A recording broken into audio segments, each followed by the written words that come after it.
Bryan Kohberger filed a motion for a change of venue for his trial. The prosecution struck back, and now Kohberger has replied. In this episode, we have 5 venue busters.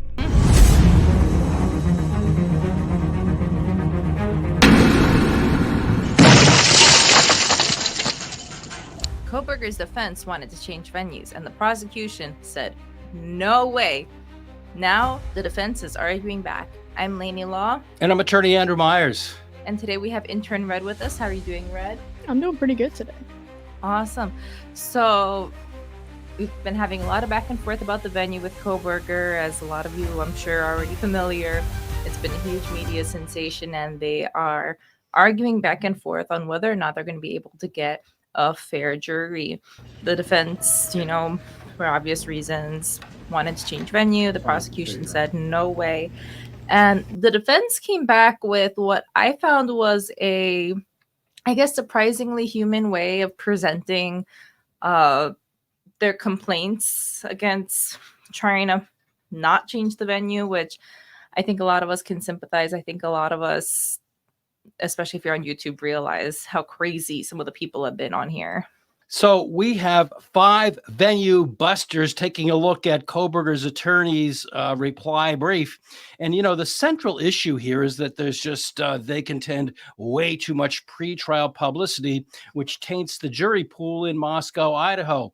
So the first point is, are they throwing Kohberger to the lions by trying him there in Idaho? And this is an actual quote that the attorneys for Kohberger used in their reply brief. It's a case that goes back to Mississippi, but it is pertinent here. And they quoted this case saying, the defendant is entitled to be tried in a county where a fair proportion of the people qualified for jury service may be used as a veneer from which a jury may be secured to try his case fairly and impartially and uninfluenced by a preponderant settlement that he should be flung to the lions. Thus, the lion.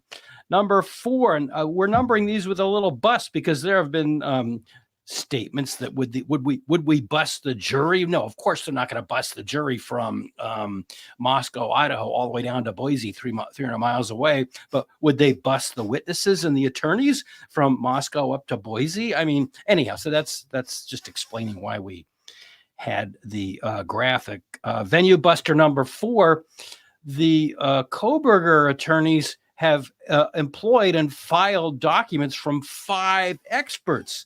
So does that mean the score is 5-0? And if so, is that even relevant? So the experts that Kohberger has cited are Dr. Bryan Edelman. We've seen him in previous episodes. He's a PhD and a trial consultant. James Murphy is a media expert. Scott Sunby from University of Miami is an expert in capital punishment cases. Again, my apologies if I pronounced this gentleman's name incorrectly. Amani El-Alahi. He is a PhD and a social psychologist. And Veronica Day here was quoted. She is a survey operations director. And if there is such a thing as a PhD expert in surveys, she's it. So they are the 5 experts that the Kohberger attorneys have used in their original motion and their reply brief. The prosecutor has none. 0. They poked holes, as we pointed out in the last episode, they poked holes in Kohberger's experts' documents. But I mean, I don't know. Is that relevant that it's the score is 5-0 if you're keeping track of experts? Well, I think that's completely irrelevant. I think that you can't just toss down everybody's opinion. And it's just like, well, I don't agree with this. I don't agree with this. And something that I found interesting about the last expert, Veronica, who correlates to the document that we're seeing today, they give a little background on her and the study itself. But looking into another interview that she did, I saw her talking about, her efforts in trying to get people, reoffenders or trying to stop reoffenders as far as people ending up back in prison. And it seems like she's someone who's doing community work and trying to make some serious corrections. So, anybody can have a PhD. I mean, obviously it's a really hard process. I don't have one. Like, you need to be very patient. You got to be in school for like a decade. But, just because someone has a PhD, like, doesn't mean that they might not say ridiculous things. But looking into Veronica, I found her a pretty credible source. I obviously haven't looked too deep into her, but someone trying to keep people out of prison, by trying to involve more community efforts and trying to get people rehabilitated. I'm always for rehabilitation. So yeah. So the prosecution, in their response, in their objection, they just pretty much poked holes. And I thought that in their reply, Elisa Masoth, actually, not Ann Taylor, wrote the reply. She did a pretty good job of saying, hey, you know what? Poke holes all you want, but you were wrong. Yeah, no, there's like 3 elements to a good argument, and the only thing that they really have is ethos. There's pathos, logos, and ethos. And the only thing that they're doing is like tapping into and honestly playing on the emotions of the victims of the murder. So let's move on to our venue buster number 3, and that is, this kind. I'm a media student. I have not made any bones about that, and this bothered me about both briefs. And comment down below, and let me know what you think of this. But both sides really bashed social media. Here's what the defense attorney said in their reply brief. They said publicity regarding Mr. Kohberger generating from YouTube, Facebook, TikTok, podcasts, streaming services like Hulu and Netflix were not included in TrueScope's report. Those highly inflammatory and prejudicial, inaccurate media forms have reached Idaho's citizens, but measuring them specific to location is not possible. I question that. First of all, what kind of a PhD in media can't figure out who is watching Facebook, TikTok, YouTube, and include that in the analysis? So what you talked about having a PhD, not meaning you're that much of an expert, and I agree. And as we pointed out in the state's objection, they also took a pot shot at the new media, which they just don't understand. As the court is aware, without any citation, by the way, as the court is aware, this type of media, i.e. video bloggers on YouTube, true crime podcasts, shout out, true crime documentaries, and TikTok videos is often the most inflammatory and prejudicial because it lacks the professional standards and safeguards of traditional media outlets, newspapers, and television. And I think that's a sad commentary on the fact that somebody has risen to the level of being a chief prosecutor and he doesn't understand media. I mean, if you take a look at what a lot of YouTubers are doing, there's some really intelligent YouTubers out there that have law degrees and they've been practicing law for a long time. And I'm not going to mention any names, but there are YouTubers that have actually gone through these documents in these cases and put them up on the screen and explained them so that people can understand them. I don't see that in any 90-second news story on ABC, NBC, CBS, MSNBC, what I forget, CNN, Fox. So I think that both sides have this backwards and they don't know what they're doing in terms of looking at media. If you want to talk about media in 2024, yes, you do. My point, 2 points. I'll let you guys talk. 2 points. The first point is if your experts can't gauge social media, which is what most people are watching in 2024, they're not such experts after all. And number 2, the fact that the allegation that the professional standards are there in traditional media, that was true in my grandfather's day, but it's not anymore. So I think both sides got it wrong there.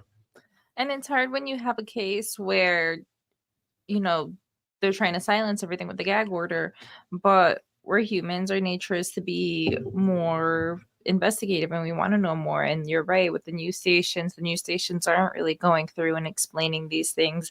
A lot of legal documents are written in ways that you really need to go through it slowly. And as a layman, it sometimes can be a little bit difficult to interpret what's happening.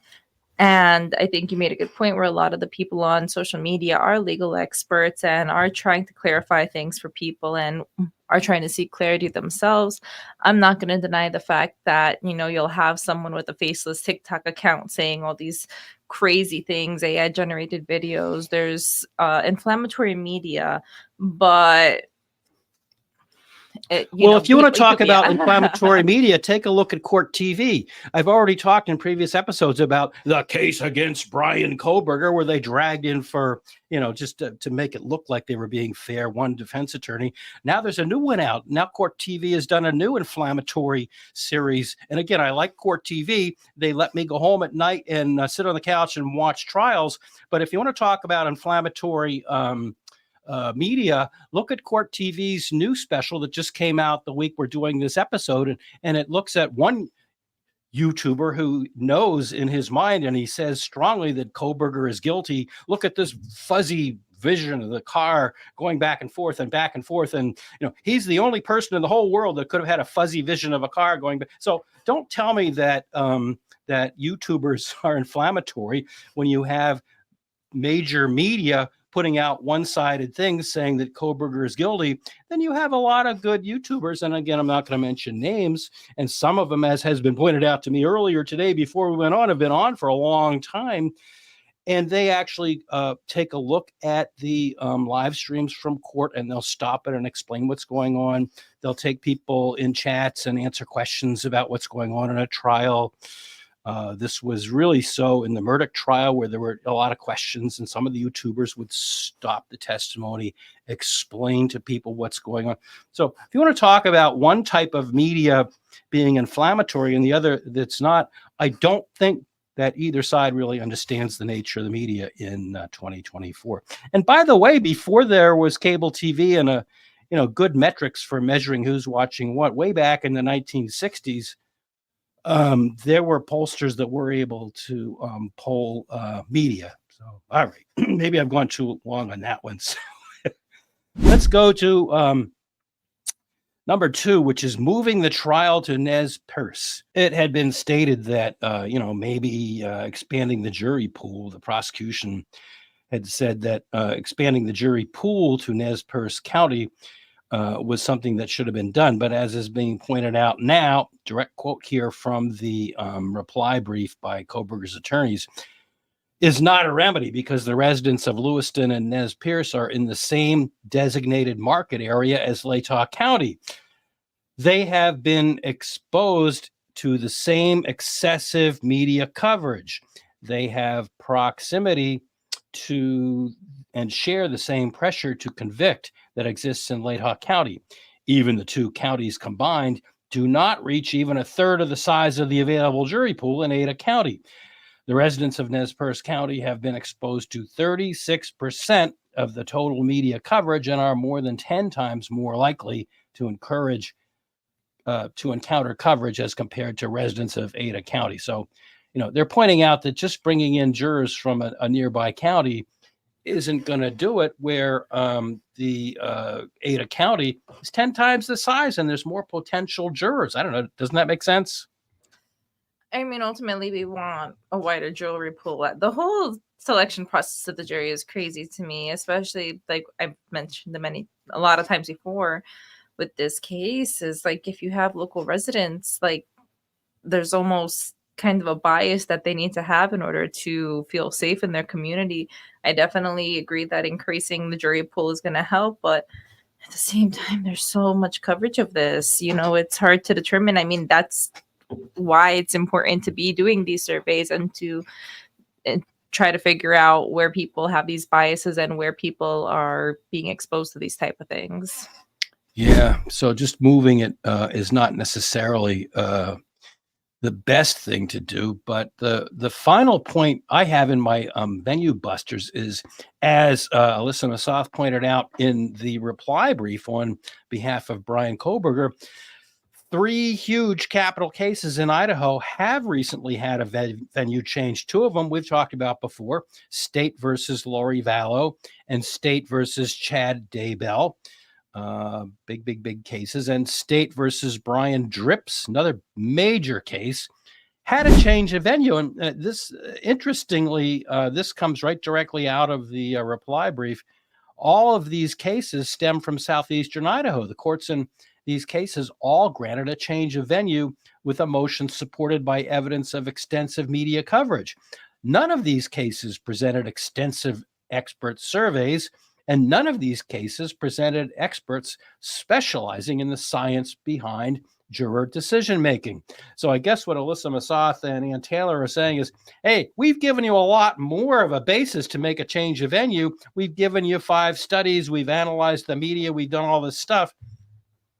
These people didn't even do that, and they got a change of venue. Now, of those 3 cases, 2 went to trial, and as the state points out, there were lines of spectators outside of the courthouse. At Latah County, jurors in both cases provided in-depth media interviews post-trial and expressed that Latah County court staff and marshals provided great infrastructure that made a big difference in their ability to withstand the significant commitment. This infrastructure includes room for jurors to spread out during lunch breaks into jury assembly room, many bathrooms to make short breaks efficient, travel to and from the courthouse with security, ability to avoid the press and spectators by being bussed underneath the courthouse. Hey, that would be important, thinking about the Karen Reed case where there were demonstrators outside the courthouse, allegedly. I was thinking that was a great point. Yeah, being bussed underneath. Yeah. I think that's a great point. An experience of the courtroom deputies to provide security. Such accommodations are not possible in Moscow. The facilities do not exist to accommodate a jury of 18 for 3 months in a case where the public and press will be lined up outside of the exterior of the building. The precedent of courts changing venue in Idaho and the experience of Latah County having handled high-profile cases should be followed and used in this case. And so they concluded their reply, Bryan Kohberger's attorneys did, by saying, Mr. Kohberger provided this court with extensive and unrefuted evidence. The evidence includes proof of excessive media coverage in Latah County that is both prejudicial and false, along with declarations of experts explaining why remedies other than a change of venue are not enough. This evidence will be further developed at the change of venue hearing. The traumatized town of Moscow is understandably filled with deeply held prejudgment opinions of guilt. The surrounding area of Nez Perce County and Lewiston are not situated differently.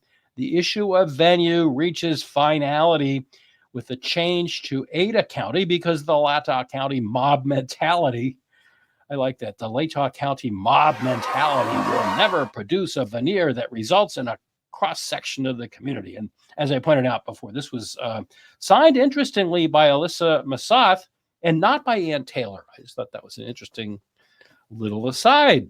So I don't know. What do you think about the mob mentality quote there? Well, I think even just, the mob mentality, I think, is understandable in this scenario. But I think a lot of the other things they mentioned, like the jury of 18 and needing, like even the small things, like lots of bathrooms to take a break, being able to transport people securely away from the media and things like that. It's, obviously all these things have procedures, but it's just like, it feels like something so small and irrelevant in this case where it's just like, why would you just not give it to them? Like, why has it become such an argument? And why is it like a fight of who's the biggest and toughest as to getting this done? Is it really... Like, why would the prosecution have an issue with this, I guess, is my thought. Well, I think the answer to that is, and I don't want to go too deeply into the tunnels of the conspiracies. I really don't. But, there are allegations, and I don't know. I really don't, because I'm not a member of the Idaho legal culture. But there are allegations that, the prosecutor, that he's a little bit tighter with, and I don't know if this is true. I'm just repeating what I've heard. He's a little bit tighter with that judge than he ought to be. There are feelings that the people down in Moscow, the legal culture in Moscow, just wants to keep it there. They just want to keep it there for whatever reason. They just want to keep it there. And so I don't really know. other than that, why they're being so stubborn about it, when again, in the very end of the reply brief by Kohberger's attorneys, they pointed out there have been 3 other cases where the change of venue was granted, and they went well. So I don't know. Yeah, I don't know. It's just with this case and with the Karen Reed case right now, it seems like there's just a lot of unnecessary difficulties. It just seems like this is, like you said, even with the Chad Daybell and the Lori Vallow, and I apologize, I forget the third case. It was able to happen. It happened recently. It feels like we're just kind of at a standstill, that people just want to be stubborn, and maybe that's court. Maybe I always get a little, I don't know how I feel about the criminal system sometimes, because at the end of the day, it's the prosecution's job to win the case for the state. So it's their job to argue and fight with every single, thing going on. But it's just like these minor things, like a change of venue. You know what? You want to change the venue? Like, fine, let's change the venue. Let's just do everything over there. It's just like, I think one of the good points that they made in this reply brief we're talking about today was that, there are going to be so many people taking part in this case, between witnesses and experts and all the rest. And that courthouse, I don't know. I've never been in that courthouse, obviously, in Latah County, Idaho, but it looks like doesn't it look like a little teeny tiny little courthouse? There was one episode that some other creator did where they walked around. I don't know if it was our friend CJ. If it was our friend CJ, it might have been somebody else. But they actually started at the front door and they walked all the way around the courthouse back to the front door again, and it didn't take them very long. yeah. So, I mean, it's a tiny courthouse, and, Bill Thompson himself had brought up the issue that, he wanted to have the trial in the summertime so the school buses weren't running. So, I mean, if it's that small of a courthouse, which it appears from the outside, I've never been inside. So comment down below if you know more about that than I do. But that, coupled with the fact that if Ada County has such a huge courthouse, and the buses, as you pointed out, Lainey, the buses go down underneath. I mean, the Karen Reed, hopefully some of our viewers watched our coverage of the Karen Reed case. Some of the Karen Reed jurors in their post-trial filings said that they could hear members of the public, even though, the court order had said, they had to stay 200 feet away. Some of the jurors said that while they were deliberating in the jury room, they could hear those people.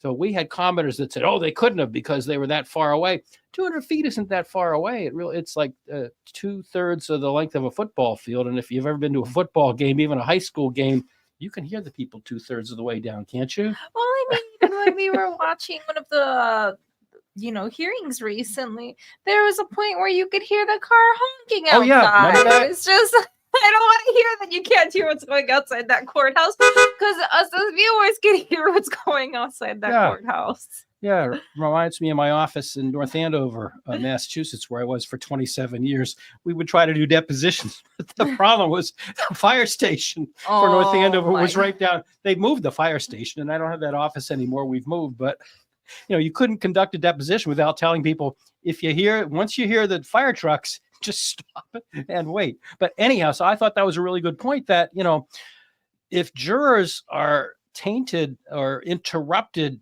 or bothered in any way by noises outside the court, you can't have that.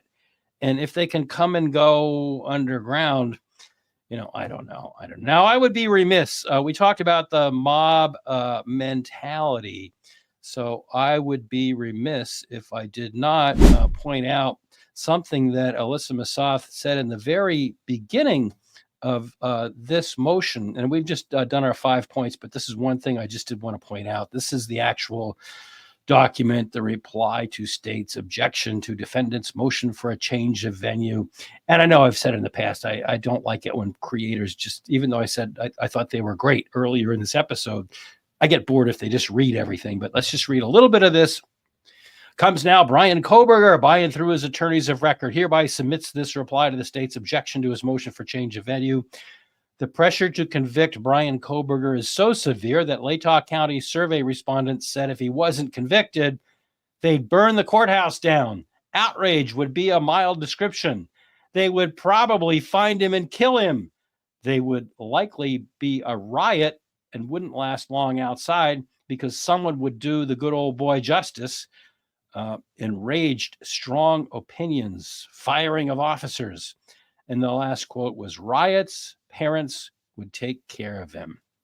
I don't know. I've never actually done jury duty, but I certainly wouldn't want to do jury duty if people are saying that stuff about if we don't convict him.